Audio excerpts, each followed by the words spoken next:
স্বাগত জানাচ্ছি প্রবাসের সংবাদে। সঙ্গে আছে আমি কাজী আয়শা। দেখছিলেন বিআরবি কেবলস সংবাদ শিরোনাম। এবার বিস্তারিত। জাতীয় রাজস্ব বোর্ডে অস্থিরতা কাটছেই না। চেয়ারম্যানের অপসারণ ছাড়া আলোচনার পথ খোলা নেই। লাগাতার কমপ্লিট শাটডাউন কর্মসূচি চলবে। শনিবার দুপুরে সংবাদ সম্মেলন করে এই কথা বলেছেন এনবিআর সংস্কার ঐক্য পরিষদ। আন্দোলনকারীরা বলেন, গণমাধ্যমে আলোচনার আহ্বান জানানোর কথা শুনেছেন তারা, তবে সরাসরি তাদের ডাকা হয়নি। কমপ্লিট শাটডাউনে অচল জাতীয় রাজস্ব বোর্ড এনবিআর। শনিবার সকাল থেকে এই কর্মসূচি করে এনবিআর সংস্কার ঐক্য পরিষদ। মার্চ টু এনবিআর কর্মসূচি ছিল আন্দোলনকারীদের। এই ডাকে সাড়া দিয়ে ঢাকা সহ বিভিন্ন জেলা থেকে কর, কাস্টমস ও ভ্যাট অফিসের কর্মকর্তা কর্মচারীরা এসে সমবেত হন রাজধানীর আগারগাঁওয়ে এনবিআর ভবন ও আশপাশের এলাকায়। সকাল 10:30টার পর এনবিআর ভবন অবরুদ্ধ করে ফেলে আইন শৃঙ্খলা বাহিনী। চেয়ারম্যানের অপসারণ সহ বিভিন্ন দাবিতে এই আন্দোলন। সম্প্রতি সংকট নিরসনে আগামী 1 জুলাই আলোচনার আহ্বান জানিয়ে বিজ্ঞপ্তি দেয় অর্থ মন্ত্রণালয়। তবে শনিবার দুপুরে সংবাদ সম্মেলনে আন্দোলনকারীরা বলেন, তাদের সরাসরি ডাকা হয়নি। আলোচনার সদিচ্ছা থাকলে শনিবারের এই কমপ্লিট শাটডাউনের মাঝখানে ডাকা যেত। এনবিআরের চেয়ারম্যান আব্দুর রহমানের অপসারণ না হওয়া পর্যন্ত আমাদের এই আন্দোলন চলমান থাকবে। এনবিআর চেয়ারম্যানের অপসারণ ব্যতীত কোনো ধরনের আলোচনার পথ খুলবে না। ব্যবসায়ীদের অভিযোগ, আন্দোলনের কারণে তারা জিম্মি হয়ে পড়েছেন। এ বিষয়ে নিউজ 24-কে ঐক্য পরিষদের সভাপতি জানান, আলোচনার সুযোগ রয়েছে। আমরা তো বিজনেস কমিউনিটির প্রতিপক্ষ নই, আমরা বিজনেস কমিউনিটির সহযোগী এবং আমরা চাই বিজনেস কমিউনিটি তাদের বিজনেসটা প্রপারলি রান করুক। কিন্তু আমাদের যদি কর্মপরিবেশ প্রপারলি দেয়া না হয় এবং আমাদেরকে যদি আমাদের ভবিষ্যৎ যদি সিকিউর করা না হয়, তাহলে তো আমরা যথাযথভাবে কাজ করতে পারবো না, প্রপারলি সার্ভিস দিতে পারবো না। আমরা সবসময় বলে আসছি আমরা আলোচনায় যেতে চাই, আলোচনা নিয়ে আমাদের কোনো সমস্যা নাই, কিন্তু আমাদেরকে কখনোই আলোচনায় ডাকা হয় নাই, ইভেন এখন পর্যন্ত না। আন্দোলনকারীরা বলছেন, দাবি আদায় না হওয়া পর্যন্ত তাদের লাগাতার কমপ্লিট শাটডাউন ও মার্চ টু এনবিআর কর্মসূচি চলবে। আন্তর্জাতিক যাত্রী সেবা ছাড়া বন্ধ রাখা হবে রপ্তানি সহ এনবিআর এর সব সেবা। আল মোহাইমিনুল খান, নিউজ 24, ঢাকা। এনবিআরে অস্থিরতায় এক ধরনের জিম্মি দশা দেখা দিয়েছে বলছেন ব্যবসায়ীরা। তারা বলেন, কমপ্লিট শাটডাউন কর্মসূচিতে অপূরণীয় ক্ষতির মুখে পড়বে দেশের আমদানি রপ্তানি। কাস্টমস বন্ধ থাকলে প্রতিদিনের সম্ভাব্য ক্ষতি 2,500 কোটি টাকার বেশি। তবে এনবিআরের যৌক্তিক সংস্কারের পক্ষে তারা। শনিবার যৌথ সংবাদ সম্মেলনে এসব কথা বলেন দেশের শীর্ষ ব্যবসায়ীরা। শিল্পে চলমান গ্যাস সংকট, ব্যাংক ঋণের উচ্চ সুদহার, টালমাটাল বিশ্ব রাজনৈতিক পরিস্থিতি সহ নানা কারণে এমনিতেই কঠিন ঝুঁকির মধ্যে দেশের আমদানি রপ্তানি। তার উপর জাতীয় রাজস্ব বোর্ডের কর্মকর্তাদের আন্দোলন নতুন করে ঝুঁকিতে ফেলছে ব্যবসা বাণিজ্যে। শনিবার রাজধানীর একটি হোটেলে বর্তমান পরিস্থিতি নিয়ে সংবাদ সম্মেলনে এসে বিভিন্ন শঙ্কার কথা তুলে ধরলেন দেশের শীর্ষ ব্যবসায়ীরা। আজকে থেকে জাতীয় রাজস্ব বোর্ডের অন্তর্ভুক্ত সকল দপ্তর সমূহের কর্মকর্তা কর্মচারীগণ কমপ্লিট শাটডাউন কর্মসূচি ঘোষণা করেছে। এই সময় উক্ত দপ্তর সমূহের কার্যক্রম বন্ধ হলে তা আমদানি ও রপ্তানিকারকদের উপর বিপর্যয় নিয়ে আসবে। ব্যবসায়ীরা বলেন, যুদ্ধ ছাড়া একটি দেশের কাস্টমস এভাবে বন্ধ হতে পারে না। এর মাধ্যমে ব্যবসায়ীদের জিম্মি করা হচ্ছে। আমাদের রেলওয়ে এক্সপোর্ট হয় 40 বিলিয়ন এবং ইম্পোর্ট রাফলি 25 বিলিয়ন। তো 65 বিলিয়ন হচ্ছে ট্রানজাকশন। এটাকে যদি আপনি কর্মদিবস দিয়ে ভাগ করেন 300 দিন, তো রাফলি প্রতিদিন হলো 2,500 থেকে 2,600 কোটি টাকার মতো। এটা বলা যাবে না যে ক্ষতি হচ্ছে, ডিসরাপশন হচ্ছে। আজকে যেটা আপনারা লক্ষ্য করছেন এটা কিছুই না, এটা অ্যাকচুয়ালি ক্ষমতার একটা বন্টন নিয়ে ঝগড়া হচ্ছে, টাকা পয়সার বন্টন নিয়ে ঝগড়া হচ্ছে। মাঝপথে আমরা হচ্ছে বিপদগ্রস্ত। এরা সারা জীবন আমাদেরকে জ্বালাইছে, এখন সরকারকে জ্বালাইতেছে, এখন পুরো জাতিকে জ্বালাবে। এনবিআর এর যৌক্তিক সংস্কার চান ব্যবসায়ীরাও। জানান, সরকার চাইলে তারা মধ্যস্থতায় এগিয়ে আসবেন। এনবিআর রিফর্ম হওয়া উচিত, এখানে আমাদের পুরোপুরি সমর্থন আছে। চেয়ারম্যানকে রিমুভ করে দিবেন, তাইলে মানে শুধু আমরা আপনার সাথে আলোচনা বসবো। হু আর ইউ টু ডিসাইড? তো কালকে বলবো যে আপনার এই মেম্বার সাহেবকে রিমুভ করেন, পরশুদিন বলবো যে ওই কমিশনার সাহেবকে রিমুভ করেন, তারপরে তো আর সাবঅর্ডিনেট স্টাফরা তাকে সেটা ডিমান্ড করবে। এটা তো হতে পারে না। এনবিআর এর আন্দোলনে ব্যবসায়ীরা উস্কানি দিচ্ছেন এমন অভিযোগ উড়িয়ে দেন নেতারা। অভিযোগ থাকলে প্রমাণ হাজিরের আহ্বান জানান তারা। যদি নির্দিষ্ট কোনো ব্যবসায়ী গ্রুপের প্রতি এই অভিযোগ থাকে তাহলে ওনাকে স্পেসিফিকলি বলতে হবে যে কে কোন প্রতিষ্ঠান বা কারা এটার ইন্ধন দিচ্ছে। রিয়াদ সুমন, নিউজ 24, ঢাকা। যে নতুন বাংলাদেশের স্বপ্ন নিয়ে জুলাই গণ অভ্যুত্থান হয়েছে, বাস্তবে এখন তার বিপরীত চিত্র, এমন মন্তব্য করেছেন শিক্ষাবিদ অধ্যাপক আনু মোহাম্মদ। জার্মানির বার্লিনে প্রবাসীদের সঙ্গে জুলাই অভ্যুত্থানে চাওয়া ও পাওয়া শীর্ষক মতবিনিময় সভায় এমন মন্তব্য করেন তিনি। বলেন, বাংলাদেশের বর্তমান পরিস্থিতি নয়া ফ্যাসিবাদের আগমনী বার্তা দিচ্ছে। এর বিরুদ্ধে সব শ্রেণী পেশার মানুষকে ঐক্যবদ্ধ হওয়ার আহ্বান জানান আনু মোহাম্মদ। সভায় আরও উপস্থিত ছিলেন ঢাকা বিশ্ববিদ্যালয়ের শিক্ষক ডক্টর মোশাহিদা সুলতানা ঋতু, লেখক ও গবেষক কল্লোল মোস্তফা ও অর্থনীতিবিদ সুজিত চৌধুরী। কোথায় সংস্কার হচ্ছে, তারা কি সংস্কার করতে চায়, এই জিনিসটা এখন পর্যন্ত পরিষ্কার হচ্ছে। একমাত্র সংবিধান নিয়ে যেরকম একটা আলোচনা খুব শোনা যাচ্ছে, কিন্তু অন্যান্য ক্ষেত্রে যে সমস্ত সংস্কারগুলো করা সম্ভব ছিল এই সরকারের পক্ষে গত 10 মাসে, সেটাও হয়নি। অন্তর্বর্তী সরকার বলছে বৈষম্যহীন বাংলাদেশের জন্য কাজ করবে, কিন্তু দেখা যাচ্ছে যে মব ভায়োলেন্স আমরা দেখতে পাচ্ছি বিভিন্ন সময়। গণঅভ্যুত্থানের পরবর্তী পরিস্থিতিতে এইটা একটা কাজ যেটা অন্তর্বর্তী সরকার খুবই গুরুত্বপূর্ণ একটা কাজ সম্পন্ন করেছে। যারা রাস্তা দিয়ে যাওয়ার সময় মারা গেছে, ছোট ছোট ব্যবসায়ীরা, তো এই ধরনের নানা শ্রেণী পেশার মানুষের সাথে আমাদের পরবর্তীতে আলোচনা হয়েছে, কথা হয়েছে, এবং এটার মধ্য দিয়ে আমরা তাদের প্রত্যাশাটা বোঝার চেষ্টা করেছি। ডোনাল্ড ট্রাম্পের ক্ষমতা আরও বাড়িয়ে দিলেন যুক্তরাষ্ট্রের সুপ্রিম কোর্ট। শুক্রবার মার্কিন প্রেসিডেন্টের নির্বাহী আদেশ আটকে দেওয়ার ক্ষেত্রে ফেডারেল বিচারকদের ক্ষমতা সীমিত করে দিয়েছেন সুপ্রিম কোর্ট। একে বিশাল জয় হিসেবে আখ্যায়িত করেছেন ট্রাম্প। দেশটির সর্বোচ্চ আদালতের এমন সিদ্ধান্তে জনমনে দেখা দিয়েছে মিশ্র প্রতিক্রিয়া। মার্কিন প্রেসিডেন্ট হিসেবে মসনদে বসার পর একের পর এক বিতর্কিত সিদ্ধান্ত নেন ডোনাল্ড ট্রাম্প। বিভিন্ন ইস্যুতে কয়েকশো সিদ্ধান্তের পাশাপাশি নির্বাহী আদেশও জারি করেন তিনি। এর মধ্যে বিতর্কিত ও স্পর্শকাতর ছিল যুক্তরাষ্ট্রের জন্মসূত্রে নাগরিকত্ব বাতিলের আদেশ, যেখানে বাধা হয়ে দাঁড়ান দেশটির নিম্ন আদালত। ট্রাম্পের আদেশের বিরুদ্ধে মামলা হলে এই সিদ্ধান্তের উপর স্থগিতাদেশ দেওয়া হয়। এবার সেই ক্ষমতা ফেডারেল বিচারকদের কাছ থেকে কেড়ে নিলেন যুক্তরাষ্ট্রের সুপ্রিম কোর্ট। ট্রাম্পের জন্মসূত্রে নাগরিকত্ব সীমিত করায় যে কর্মসূচি নিম্ন আদালতের বিচারকদের আদেশের কারণে থমকে ছিল, তা কাটিয়ে ওঠার চেষ্টাকে যুক্তরাষ্ট্রের সুপ্রিম কোর্ট শুক্রবার সমর্থন দিয়েছেন। যদিও গণমাধ্যমের তথ্য বলছে সুপ্রিম কোর্ট ট্রাম্প প্রশাসনের পক্ষে রায় দিলেও নাগরিকত্ব আইনের ক্ষেত্রে ট্রাম্পের নির্বাহী আদেশ এখনই কার্যকর হবে না। এই আদেশ কার্যকরের জন্য 1 মাস সময়সীমা দিয়েছেন আদালত। এর মধ্য দিয়ে নিম্ন আদালতের বিচারকদের দেয়া স্থগিতাদেশগুলো পুনর্বিবেচনার সুযোগ রেখেছেন সুপ্রিম কোর্ট। এই রায়কে বিশাল জয় বলে আখ্যায়িত করেন ডোনাল্ড ট্রাম্প। একটা অসাধারণ সিদ্ধান্ত। এই মামলাটি খুবই গুরুত্বপূর্ণ, খুব বড় এবং জটিল সমস্যার সমাধান, এবং তারা এটিকে খুব সহজ করে তুলেছে। আমি বিচারপতি ব্যারেটকে ধন্যবাদ জানাতে চাই। এদিকে দেশটির সর্বোচ্চ আদালতের এমন সিদ্ধান্তে জনমনে দেখা দিয়েছে মিশ্র প্রতিক্রিয়া। তথ্য বলছে যুক্তরাষ্ট্রে ভ্রমণে এসে সন্তান জন্ম দেওয়ার ঘটনা ঘটছে অহরহ। এসব ক্ষেত্রে হাসপাতালে চিকিৎসা খরচও বহন করতে হয় না। সংবিধান অনুযায়ী জন্ম নেওয়া শিশুটি মার্কিন নাগরিকত্ব লাভ করে, যার বিপক্ষে ট্রাম্প। আফরিন মৌ, নিউজ 24। সিন্ধুর পানি চুক্তি সংক্রান্ত একটি মামলায় পাকিস্তানের পক্ষে রায় দিয়েছে নেদারল্যান্ডসের হেগে অবস্থিত স্থায়ী সালিসি আদালত। রায় বলা হয়, সিন্ধু পানি বন্টন চুক্তি ততক্ষণ বহাল থাকবে যতক্ষণ না উভয় দেশ সম্মত হয়ে তা বাতিল না করে। এমনকি কোনো পক্ষ একতরফাভাবে তা স্থগিত বা বাতিল করতে পারবে না। এই রায়কে একটি বড় আইনি জয় হিসেবে দেখছে পাকিস্তান। তবে ভারত এই রায়কে প্রত্যাখ্যান করে এটিকে দেশের সার্বভৌমত্বের উপর হস্তক্ষেপ বলে উল্লেখ করেছে। বাংলাদেশ কানাডা অ্যাসোসিয়েশন অফ ক্যালগারির বার্ষিক সাধারণ সভা অনুষ্ঠিত হয়েছে।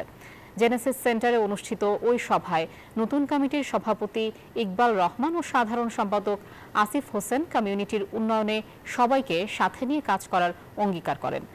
আহ্বান জানান সবাই মিলে নতুন প্রজন্মকে ভালো কিছু উপহার দেওয়ার, যাতে করে প্রজন্ম থেকে প্রজন্ম বাংলাদেশের নাম ও পতাকার মান সমুন্নত থাকে।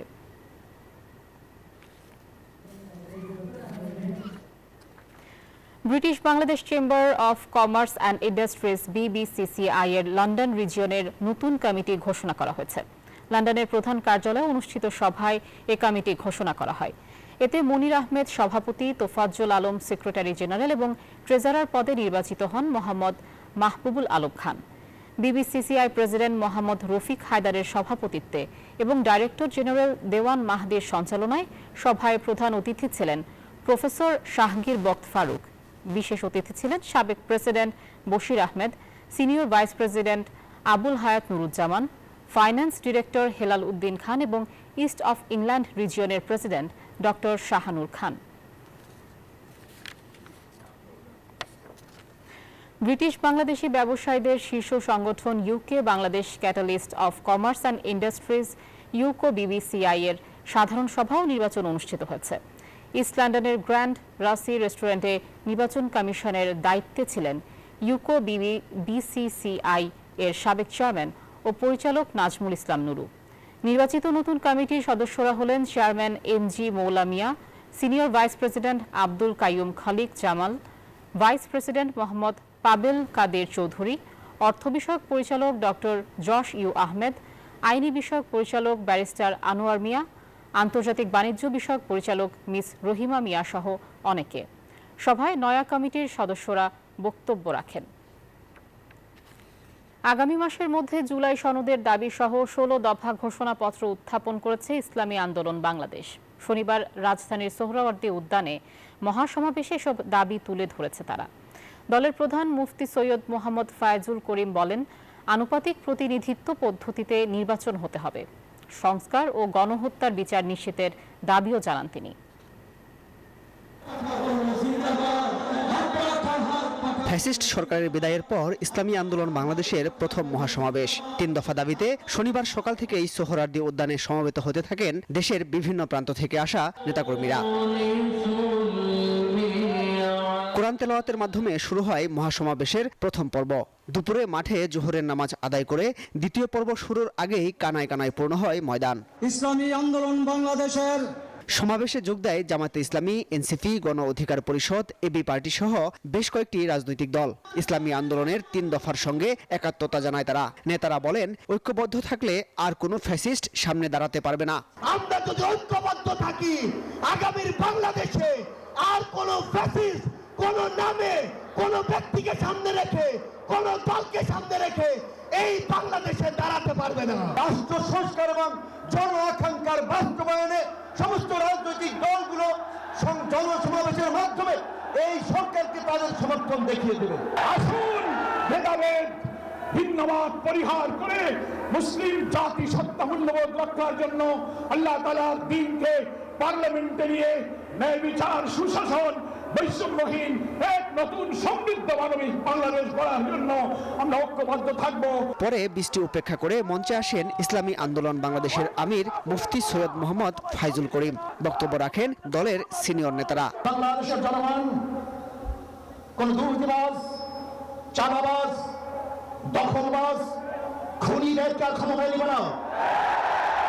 বাংলাদেশের জনগণ রক্ত দিয়েছে, জীবন দিয়েছে বাংলাদেশের চাঁদাবাজি করার জন্য নয়, খুন করার জন্য নয়, দেশকে দখল করার জন্য নয়। বিকেলে লাখো ভক্তের অপেক্ষা কাটিয়ে বক্তব্য রাখেন সৈয়দ মোহাম্মদ রেজাউল করিম। বলেন, সংবিধান মেনেই স্বৈরাচার তৈরি হয়েছে, তাই প্রয়োজনীয় সংস্কার প্রয়োজন। পিআর মেনে নির্বাচন না হলে দেশে আবার জালিম তৈরি হবে বলেও মন্তব্য করেন তিনি। স্বৈরাচার তৈরির রাস্তা খোলা রাখা যাবে না। সংস্কার না করে নির্বাচন আয়োজন করে দেশকে আবারও আগের অবস্থায় নিয়ে যাওয়া যাবে না। রাষ্ট্রের মূলনীতি সহ সংসদের উভয় কক্ষে পিআর পদ্ধতি নির্বাচনের মতো বিষয় ঐক্যমত্য না হলে গণভোটের আয়োজন করতে হবে। যে দায়িত্ব পালনে শপথ নিয়েছে অন্তর্বর্তী সরকার, সে পথে অবিচল থাকার আহ্বান জানান তিনি। 1987 সালে প্রতিষ্ঠার পর থেকে দেশে ইসলামী খেলাফত কায়েমে আন্দোলন করে আসছে ইসলামী আন্দোলন বাংলাদেশ। সেই আন্দোলনে যোগ দিয়েছে প্রয়োজনীয় সংস্কার, নির্বাচন এবং জুলাই হত্যাকাণ্ডের বিচার। বক্তারা বলছেন, তাদের এই দাবি আদায় হওয়া আগ পর্যন্ত আন্দোলন থামবে না। সোহরাওয়ার্দী উদ্যান থেকে মাসুদ সুমন, নিউজ 24। আনুপাতিক হারে ভোট এবং স্থানীয় সরকার নির্বাচনের দাবিকে জাতীয় নির্বাচন পেছানোর ষড়যন্ত্র হিসেবে দেখছেন বিএনপির স্থায়ী কমিটির সদস্য সালাউদ্দিন আহমেদ। রাজধানীর মাতৃভাষা ইনস্টিটিউটে Bangladesh research analysis and information নেটওয়ার্কের উদ্যোগে জিয়াউর রহমান স্মারক ও আর্কাইভ উন্মোচন অনুষ্ঠানে অংশ নেন বিএনপির এই নেতা। অনুষ্ঠান শেষে সাংবাদিকদের প্রশ্নের জবাবে তিনি বলেন, ঐকমত্য কমিশন যদি ভাবে সব কথা মেনে নিতে হবে তা ঠিক নয়। জানান, সংবিধান কোনো ধর্মগ্রন্থ নয়, এটি প্রয়োজনে পরিবর্তন হতে পারে। যারা স্থানীয় সরকারের নির্বাচন জাতীয় সংসদের নির্বাচনের আগে চায়, তাদের একটি উদ্দেশ্য আছে, হয় নির্বাচন বিলম্বিত করা অথবা বাংলাদেশে নির্বাচন না হওয়া। এটা তাদের উদ্দেশ্য থাকতে পারে। তবে আমরা বাংলাদেশের মানুষ ঐক্যবদ্ধ আছি। এদেশের সকল গণতন্ত্রকামী মানুষ সংগ্রাম করেছে স্থানীয় সরকার নির্বাচনের জন্য নয়, একটি সুষ্ঠু, নিরপেক্ষ, অবাধ ও জাতীয় সংসদ নির্বাচনের জন্যই আমরা দীর্ঘ 17 বছর সংগ্রাম করেছি। এদিকে জাতীয় নির্বাচনের আগে স্থানীয় নির্বাচন কোনোভাবেই সম্ভব নয় বলে মনে করেন বিএনপির স্থায়ী কমিটির আরেক সদস্য আমির খসরু মাহমুদ চৌধুরী। শনিবার সিলেটে একটি অনুষ্ঠানে অংশ নিয়ে তিনি আরও জানান, জাতীয় নির্বাচনের জন্য পুরোপুরি প্রস্তুত বিএনপি। সিলেটের মেন্দিবাগ এলাকার জালালাবাদ গ্যাস অডিটোরিয়ামে সিলেট বিজনেস ডায়ালগ অনুষ্ঠানে যোগ দেন আমির খসরু। আশ্বাস দেন, বিএনপি ক্ষমতায় গেলে ব্যবসাকে রাজনীতির বাইরে রাখা হবে। নির্বাচন সম্ভব কিনা, মানে তারা মোটেই সম্ভব না। কেউ করতেই পারে, তবে তাদের অধিকার আছে করার, এটা মোটেই সম্ভব না। এবং নির্বাচন কমিশন নিজেরাই বলেছে তারা প্রস্তুত নির্বাচনের জন্য, এবং নির্বাচন কমিশনে যারা আছে তাদের অত্যন্ত যোগ্য ব্যক্তি, এক্সপিরিয়েন্স ব্যক্তি, জাতীয় নির্বাচনের জন্য তারা প্রস্তুত। বৈষম্য বিরোধী ছাত্র আন্দোলন থেকে সরে দাঁড়িয়েছেন সংগঠনটির মুখপাত্র উমামা ফাতেমা। শুক্রবার রাতে ফেসবুকে স্ট্যাটাস দিয়ে তিনি সিদ্ধান্তের কথা জানান। নানান অনিয়ম, অনৈতিকতা ও বিশৃঙ্খলার অভিযোগ তুলেছেন তিনি। উমামার সঙ্গে একমত পোষণ করেছেন বেসরকারি বিশ্ববিদ্যালয়ের ছাত্র প্রতিনিধিদের অনেকেই। তারা বলছেন, এই প্ল্যাটফর্মটি এখন রাজনৈতিক দলের হয়ে গেছে।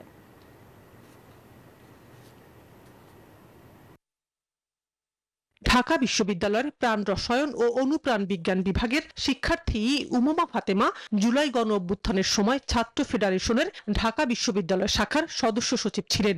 অভ্যুত্থানে বৈষম্য বিরোধী ছাত্র আন্দোলনের সমন্বয়ক হিসেবে যেসব ছাত্রী সম্মুখ সারিতে ছিলেন, তিনি তাদের অন্যতম।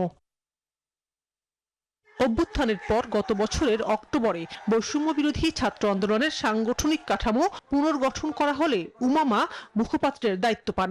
তখন তিনি ছাত্র ফেডারেশনের পদ থেকে অব্যাহতি নিয়েছিলেন। গত 28 ফেব্রুয়ারি আত্মপ্রকাশ করে জাতীয় নাগরিক পার্টি এনসিপি, যেখানে বৈষম্য বিরোধী ছাত্র আন্দোলনের কেন্দ্রীয় নেতাদের বড় অংশ যোগ দেন। কিন্তু উমামা এনসিপিতে যোগ দেননি, সক্রিয় থাকেন বৈষম্য বিরোধী ছাত্র আন্দোলনে। প্ল্যাটফর্মটির সাংগঠনিক কাঠামো আবারও পুনর্গঠিত হতে পারে সেই কমিটিতে শীর্ষ পদ প্রার্থী, এমন আলোচনা যখন চলছিল, সে সময় এক দীর্ঘ ফেসবুক স্ট্যাটাস দিয়ে শুক্রবার রাতে এই প্ল্যাটফর্ম থেকে সরে দাঁড়ানোর ঘোষণা দিয়েছেন তিনি। স্ট্যাটাসে তিনি লেখেন, বৈষম্য বিরোধী ছাত্র আন্দোলনের একটি কেন্দ্রীয় কাউন্সিল হয়েছে, যাদের সাথে আনুষ্ঠানিক যাত্রা এখানেই শেষ। বলেন, জুলাইয়ের অসমাপ্ত কাজগুলো করার দায়বদ্ধতা থেকে কাজ করার সিদ্ধান্ত নেন, কিন্তু দলীয় লেজুর ও প্রেসক্রিপশন মেনে কাজ করতে হয় বলে অভিযোগ তার। বলেন, স্বাধীনভাবে কাজ করলে অনেকের রাজনৈতিক ভবিষ্যৎ হুমকির মুখে পড়ত। উমামার এই বক্তব্যের সঙ্গে একমত পোষণ করেছেন বেসরকারি বিশ্ববিদ্যালয়ের বৈষম্য বিরোধী ছাত্র আন্দোলনের প্রতিনিধিরা। আমি উমামা ফাতেমার সাথে একমত। এখন এই পর্যায়ে এসে আমি মনে করি না যে ব্যক্তিগতভাবে এই ব্যানারটা এক্সিস্ট করার প্রয়োজন আছে। বৈষম্য বিরোধী ব্যানারটা অ্যাকচুয়ালি একটু বিতর্কিত হয়ে যাচ্ছে। তারা সেটাকে যোগ্য নিজেদের স্থানও আনতে পারেনি এবং তারা নিজেরা পলিটিক্যাল দল করে আলাদাভাবে চলে গেছে। উমামা লেখেন, তার উপর অনলাইন অফলাইনে ভয়াবহ চাপ সৃষ্টি করা হয় এই ব্যানার নিয়ে কাজ না করার জন্য। পুরো বিষয়টিকে চ্যালেঞ্জ হিসেবে নিয়েই এই ব্যানারকে সচল করার চেষ্টা হয়েছিল, কিন্তু পরিস্থিতি আর আগের মতো নেই। পলিটিক্যাল পার্টিজ এবং অন্যান্য স্টেক হোল্ডার যারা ছিল, তারা কেউই এই ব্যানারটাকে অন করতেছে না। যে স্টেক হোল্ডাররা ছিল তাদের মতামতের ভিত্তিতে তো তাহলে হয়তো বা বেটার হতো। সবাই যে ব্যানারে আসছিল সেই ব্যানারের নেতৃত্ব থেকে শুরু করে সবকিছু বিলুপ্ত হয়ে গেছে। বৈষম্য বিরোধী ছাত্র আন্দোলন থেকে সরে যাওয়া এবং তার অভিযোগের বিষয়ে এনসিপি নেতাদের সাথে নিউজ 24 কথা বলার চেষ্টা করেছে, তবে তারা কেউ এ নিয়ে মন্তব্য করতে রাজি হননি। শানাজি ইয়াসমিন, নিউজ 24, ঢাকা। আর এই ছিল প্রবাসের সংবাদে। আরো সংবাদ ও বিশ্লেষণ জানতে ভিজিট করুন news24bd.tv। ধন্যবাদ।